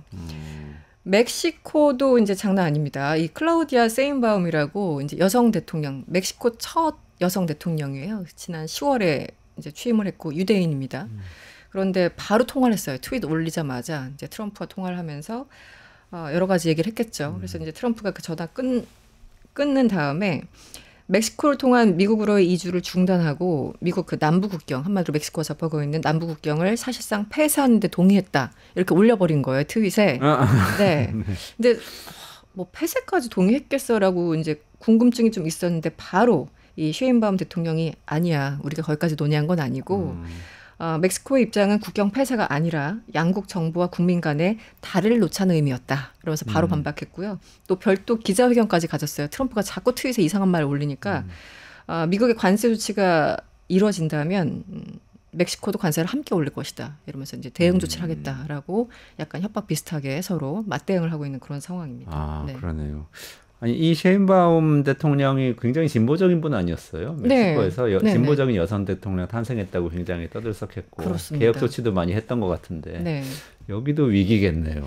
그런데 지금 이제 취임한 지 몇 달 안 됐기 때문에 여전히 인기가 높고 현재도 한 70% 정도의 지지율을 받고 있다고 해요. 그러니까 이제 신임 대통령이니까 뭐 그런 것도 있겠지만 여러 가지 개혁 조치에 대해서 국민들 기대가 있는 거겠죠. 아직 얼마 안 됐기 때문에. 그런데도 좀 약간 여담인데 이게 멕시코와 캐나다를 동시에 이제 트럼프가 25% 관세를 때렸잖아요. 그 상황에서 서로 지금 욕을 하고 있어요. 캐나다 총리는 멕시코 그 흉을 보고 멕시코는 캐나다 흉을 보고 이런 상황이에요. 그 뭐지? 지금 이제 관세를 그 부과하겠다고 했던 그 메인 이슈 중에 한 개가 이제 이민 문제였고 하나는 이제 펜타닐 마약 문제였잖아요. 그래서 이 문제를 해결하지 않으면 안 된다라고 얘기를 했는데 캐나다 측에서는 사실은 펜타닐이나 마약 다 멕시코에서 오는 건데 우리는 상관없어. 뭐 이런 식으로 얘기를 한 거예요. 그러니까 멕시코 대통령 입장에서 화가 나잖아요. 아니 거기 지금 뭐 경기도 침체되고 안 좋은 것 같은데 내년에 뭐 이제 총리라는 말은 언급 없었지만 내년에 선거가 있다고 하는데 당신들 그 경제 잘못되는 거는 그쪽에서 책임져야지 이러면서 서로 험담을 하는 정말 볼상사나운 사태가 펼쳐집니다. 그러면서 서로 이제 약간 긁어버리는. 그래서 이게 도대체 트럼프한테 서로 잘 보이려고 하는 것인지 이게 보통 이렇게 되면은 멕시코와 캐나다가 뭔가 그 협공을 해서 이제 트럼프를 뭐 물리치자 약간 이렇게 되면은 뭔가 이렇게 흐름이 원할 것 같은데 트럼프한테 잘 보이려고 멕시코는 멕시코대로 캐나다 욕을 하고 있고 캐나다는 또 멕시코 욕을 하고 있어가지고 굉장히 볼상사나운 사태가 지금 펼쳐졌습니다. 그러네요. 네. 아니 그 파이낸셜 타임즈 질리언 테트라고 굉장히 이 관록이 있는 여기자분이 있어요. 네. 그분이 이 캐나다 비즈니스맨들하고 라이트하이저 장관 내정자죠. 네. 같이 밥을 먹었대요. 네. 그런데 보통 캐나다 비즈니스맨들이 기업가들이 엄청 조용하대요. 미국 기업가들은 막 떠들고 보통 그런 자리가 엄청 조용한데 네. 거기서 막 엄청 라이트하이저한테 얘기를 했대요. 아니 그 자유무역 협정이라는 게 있는데 이렇게 관세 얘기하면 어떡하냐 막 그랬더니 네. 라이트하이저가 딜이라는 건 항상 바뀌는 겁니다. 이렇게 대놓고 얘기를 했다는 거예요. 속마음을 얘기한 거예요? 그래서 너무 충격받았다고 그렇게 네. 썼던데 분위기 되게 험상궂은 것 같아요. 근데 분위기 이렇게 어떻게 보면은 큰 애가 한 대 딱 때리겠다고 주먹을 딱 들고 나왔는데 이 네. 맞을 애들끼리 서로 다투는 것 같은 그런 모양새네요. 맞아요. 딱 그런 상황입니다. 그래서 근데 어쨌든 그 트럼프의 협상 방식이라는 게 항상 10배 부르고 한 절반으로 깎아서 많이 깎아줬지 이런 식이잖아요. 우리나라 그 방위비 분담분 같은 경우도 막 5배, 10배 얘기를 했던 게 정말 우리 시장에서 막 흥정하듯이 그런 어떤 거래 방식으로 접근을 하잖아요. 그래서 이번에도 그런 조치가 아닌가. 어쨌든 1월 20일까지는 시간이 있으니까, 그러니까 취임식 전까지는 시간이 있으니까 그 안에서 멕시코와 캐나다도 나름대로 어떤 딜을 가지고 가겠죠. 예. 그래서 미리 엄포를 놓는 것이다라는 생각을 하고 있습니다. 다들. 네. 그러면 또 다른 큰애 음. 중국이 또 있잖아요. 사실 주 타겟은 중국일 것 같다고 다들 생각하고 있는데 트럼프가 이렇게 하고 있는 것에 대해서 중국은 지금 어떻게 하고 있어요? 그 주미 중국 대사관 대변인이 성명을 냈어요. 류평이라는 이제 대변인이 성명을 냈는데, 중국은 물론 이제 그 전랑 외교라고 그래가지고 굉장히 거친 말을 퍼붓기도 하지만 대부분 대변인 성명 그 보면은 아주 극단적이던가 아니면은 이렇게도 해석되고 저렇게도 해석되고 굉장히 조용한 그런 이제 문장들로 구성되는 경우가 많은데 이번에는 그렇게 뭐 엄청나게 막 그 반발하고 이런 건 아니었어. 발끈하고 이런 건 아니었고 그냥 무역 전쟁이나 관세 전쟁에서 아무도 이길 수 없을 것이라는 거 다시 한번 강조한다 이런 정도였고 어쨌든 펜타닐 문제를 우리한테 다 그 뒤집어 씌우는 건 좀 억울하다 이런 뉘앙스로 성명을 냈는데 아주 뭐 극단적인 발언들은 아니었고요. 네. 그래서 어쨌든 지금 트럼프의 주장이 현실에서 완전히 배치된다는 것을 증명하고 있다. 뭐 이런 정도의 언급이 있었습니다. 근데 사실은 이제 아직은 취임 전이라서 그런 것도 있고 약간 관망하는 자세도 있지만 최근에 중국 쪽에서 나온 어떤 교수나 전문가나 이런 분들의 언급을 보면 트럼프가 돼서 차라리 괜찮아라는 얘기를 하시는 분들이 꽤 있어요. 제가 예전에도 한번 그 포린 폴리시 칼럼니스트가 올해 4월에 쓴 그 칼럼을 잠깐 소개해드렸는데 어쨌든 바이든 같은 경우는 뭐 가치, 뭐 선과학 이런 개념으로 연대를 이뤄서 한꺼번에 뭐 중국이나 러시아를 그러니까 밀어붙이는 그런 식이었다면 트럼프는 이제 거래만 성사되면 동맹이고 뭐가 없으니까 중국 입장에서 훨씬 더 쉽다 이런 이제 얘기 그 칼럼의 주제가 그런 거였는데 지금 중국 측에서 나오는 교수들의 어떤 입장도 굉장히 비슷해요. 그래서 일각에서는 뭐 미국과 러시아가 한편을 맺어서 뭐 중국을 압박할 거라고 예상하지만 트럼프 캐릭터상 그렇게 하지 않을 것이라고 이제 생각한다. 그리고 또 대만 문제, 어떻게 보면 중국에서 가장 핵심적인 게 대만 문제잖아요. 대만 문제도 거래만 된다면 뭐 어떤 식으로는 거래만 된다면 충분히 중국 측에 넘길 수 있을 것이다. 그래서 바이든보다는 우리 입장에서는 뭔가 좀 더 공간이 열리는 것 같은데 이런 뉘앙스의 얘기들을 굉장히 많이 하고 있어요. 그래서 최근에 중국의 후웨이 교수라고 뭐 상하이대 뭐 교수인데 거기서도 그런 이제 워딩들 우리가 트럼프가 더 쉬운 5가지 이유 이렇게 나열을 하면서 어디 언론에 이제 글이 하나 올라왔는데 굉장히 좀 재밌었습니다. 그런데 제가 저번에 소개시켜드린 그 FP, Foreign Policy 그 칼럼과 굉장히 유사한 논리 구조를 갖고 있어요. 그래서 이게 그냥 한 얘기가 아니라 역시 중국 입장에서도 한번 거래해봐. 왜냐면 또 트럼프를 한번 겪고 났기 때문에 그 당시에 당했던 그걸 상기하면서 이제 보호 조치를 계속 하나하나 해왔잖아요. 중국 입장에서 나름대로 대비를 해왔기 때문에 이 사람과 어떻게 딜을 하면 된다는 그 노하우도 어느 정도 몸에 있을 겁니다. 남아 있을 겁니다. 그래서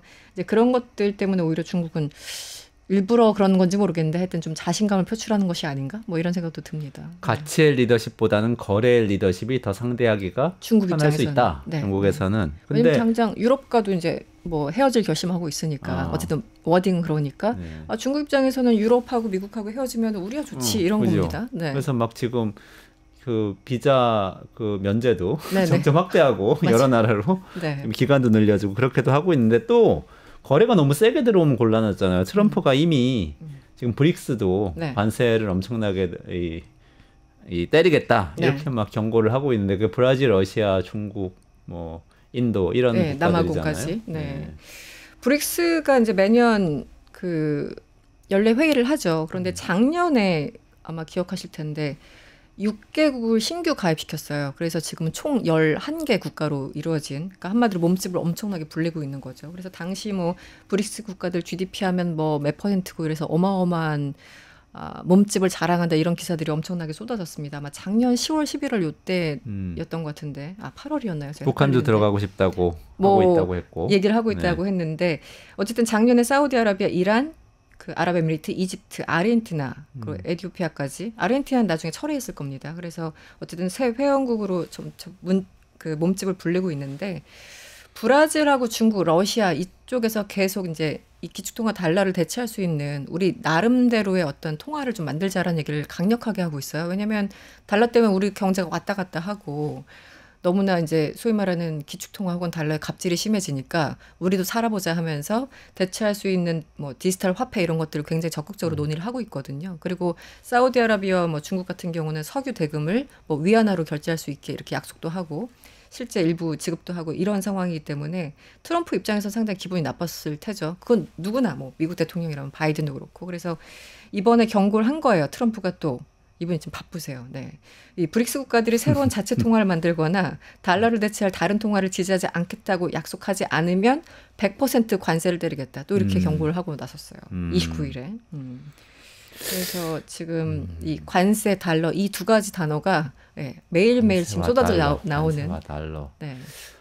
애매해요. 그러니까 지금 어떻게 보면은 이 비트코인이나 이런 거 막 양성화할 것처럼 얘기하는 걸 보면은 비트코인은 사실 달러를 약화시킬 수 있는 그렇죠. 장기적으로는 네네. 이 달러 패권 약화시킬 수 있는 그런 가상자산인데 그건 또 달러 약화시킬 것 같고 이렇게 얘기하는 거 보면 또 다른 통화에 비해서 달러 패권 좀 지키겠다 이렇게 생각하는 것 같기도 하고. 네, 그러니까 복잡하네요. 내가 하는 거는 이게 그러니까 트럼프의 공약을 보면 많은 분들이 지적을 하는 건데 같은 한 페이지에 있는 이거 하겠다, 이거 하겠다, 이거 하겠다 하면은 서로 모순돼서 한 절반 정도는 못하는. 그러니까 이걸 하거나 저걸 하거나 둘 중에 하나를 해야지 동시에 했을 때는 기대하는 효과를 전혀 볼 수 없는 굉장히 모순적인 정책들이 많다라는 주장을 하거든요. 근데 어쨌든 지금은 내가 하는 건 다 괜찮아. 뭐 비트코인이 됐던 뭐 달러가 됐든 뭐가 내가 하는 건 다 괜찮고 다른 나라들이 어쨌든 우리한테 도전하는 그 모든 것은 안 돼라고 이제 지금 막무가내 사실 그러니까 논리라는 것보다는 약간 막무가내로 주장을 하고 있는 거죠. 그래서 어쨌든 달러의 위상에 당신들이 지금 대항을 하려고 브릭스 국가 안에서 뭔가 대화를 나누고 있는 것 같은데 절대 생각도 하지 마라고 이제 미리 경고를 주는 거죠. 네. 근데 아까 중국의 시각에 따르면 이것은 경고일 뿐 지금부터 거래를 시작하자는 의미일 수도 있다. 그럴 수도 있죠. 네. 잖아요. 그래서 오히려 트럼프 때문에 브릭스 국가들이 이런 논의를 더 강하게 하지 않을까라는 생각도 들어요. 그럴 수도 있어요. 우리 자체 통화 한번 결제 통화를 한번 써보자. 네, 뭐 네. 이렇게 하다가 트럼프가 세게 들어오면 또 그럼 그때 가서 또 협상해보자. 이럴 수도 있는 굉장히 유동적인 상황으로 가고 있는데 이러면 우리 경제는 부정적인 거 아니에요? 우리는 그래서, 수출 국가니까 네. 안정적인 게 좋잖아요. 뭐 이런. 멕시코, 뭐 캐나다에 있는 우리 공장 얘기를 좀 넘어서라도 당장 이제 우리나라 기업 10곳 중에 8곳에서 트럼프 대통령의 재선이 우리 경제에 부정적이라고 대답을 했다고 합니다. 그래서 이제 사실 저도 궁금했는데 어쨌든 경총에서 한국경영자총협회에서 이제 설문조사를 한 거예요. 그래서 30인 이상 기업 239개사 최고 경영자와 임원을 대상으로 최근 실시했어요. 그랬더니 경영 긴축을 하겠다라는 게 2019년 이후에 가장 높았다고 합니다. 네, 그러니까 19년 한 5년 전에 비해서 가장 높게 우리 긴축에 들어갈 거야. 그리고 현상 유지와 확대 경영을 택했다는 비율은 각각 28%, 22%에 불과했다고 합니다. 그러니까 대다수가 18은 굉장히 부정적으로 답변을 한 거죠. 네.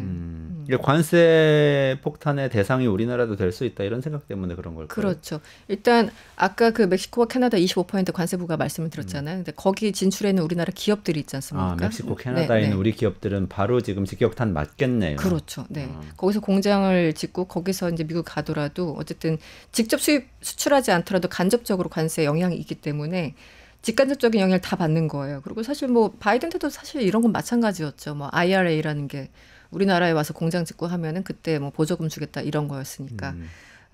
뭐 트럼프와 바이든 경제 정책은 사실 큰 차이는 저는 없다고 봅니다. 스타일의 문제일 뿐이지. 그런데 어쨌든 트럼프 이후 직접 경영자들은 어떻게 느끼는지를 어쨌든 경총에서 조사한 결과 상당히 부정적인 입장이 나왔죠. 꼭 그게 경영 긴축하고 이렇게 어려워지는 게 다른 나라 대통령 때문일까 뭐 이런 의문은 좀 들긴 강하게 합니다만 들죠. 네. 합니다만 어쨌든 그렇게 생각하신다는 거고 네. 우리나라 기업들이 사실은 중국하고 길이 막히니까 멕시코로 많이 맞아요. 포커스를 돌렸던 것 같아요. 미국의 공장도 짓지만 미국은 또 비싸고 좀 어려우니까 멕시코 상대적으로 인건비 싸고 그러니까 많이 돌렸는데 그렇게 그 했는데도 기업들은 불구하고 네. 직격탄을 이번에 맞겠네요. 그렇죠. 굉장히 어려워질 것 같네요. 이거 좀 걱정이 되는데 그리고 또 하나는 이 300인 이상 규모 기업이 300인 미만 규모 기업보다 15%포인트는 높았어요. 긴축 경영을 택한 비율이. 그러니까 대기업일수록 훨씬 더 긴축 경영을 하겠다고 얘기를 한 거죠. 네. 그러니까 사실은 우리나라는 대기업이 이 우리나라 GDP에 미친 영향이 상당하지 않습니까? 그런데 여기서 15%포인트나 높게 우리 그 몸집 줄일 거야 얘기를 했기 때문에 그리고 이 300인 이상 기업의 긴축 경영 응답은 2016년 이후 처음이었다고 하니까 가장 높았다고 하니까 거의 10여 년 만에. 그러니까 내년에 경제 다들 안 좋다고 하는데 그게 뭐 우리나라 대통령 탓인지 뭐 트럼프 앞으로 올 이렇게 폭풍 탓인지 아니면 둘 다이겠지만 지금 전반적으로 네. 이 사업을 하시는 분들은 굉장히 좀 불안한 전망을 하고 있는 것 같아요. 네네. 그렇군요. 근데 이거는 쉽게 풀리지는 않을 것 같은데 대기업들이 긴축 경영하겠다는 거는 대기업 중에 수출 기업이 많기 때문에 그럴 것 같아요. 그렇죠. 중소기업들 아무래도 국내 기업에 대기업에게 납품하거나 아니면 그렇죠. 내수 기업인 경우가 많고 근데 내수는 계속 안 좋으니까 중소기업은 원래 계속 안 좋았고 그러니까 더 긴축할 것도 없고 대기업들은 그나마 수출이 되고 있었는데 잘 안 될 것 같다. 근데 사실 안 되기 시작했어요 이미. 트럼프 그렇죠. 취임하기 전부터. 그래서 그런 영향이 크지 않을까 하는 생각이 드는데 이거는 큰 걱정거리네요.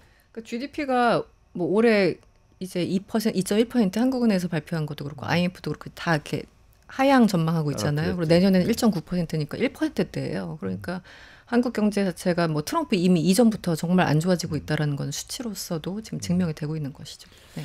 그렇군요. 우리 경제 걱정하면서 마무리를 해야 되는 좀 네. 안타까운 상황이네요. 네. 근데 트럼프 당선인 사돈 그 얘기는 다음에 고위직 시킨 거 얘기해야 되는데 네. 오늘 시간 관계상 여기서 정리를 해야 될 것 같아요. 퍼스트 패밀리라고 지금 퍼스트 레이디에서 확대 집권 가족이 되어가는 분위기. 그렇죠. 사돈 한 명은 프랑스 대사로 네. 또 다른 사돈 한 명은 아랍 중동 고문을 앉혔다. 여기까지 말씀드리고 다음 주에 이분들이 어떤 범죄 이력을 갖고 있는지 뭐 등등을 말씀드리겠습니다. 알겠습니다. 네, 이승원 시사평론가하고 이게 처음에는 김정은 위원장의 이 외교력 이야기를 좀 했는데 네. 그거 만만치 않다 생각하다가 우리 경제 트럼프 관세 폭탄 떨어질 거 생각하니까 마음이 무거운 채로 네. 오늘 마무리를 해야 되겠네요.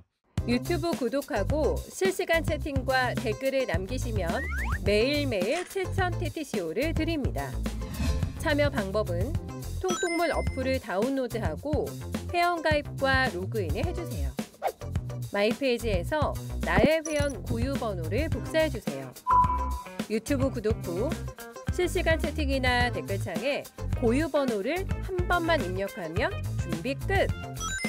지금 유튜브 채팅과 댓글 쓰기 참여하고 실천 TTCO 받아가세요.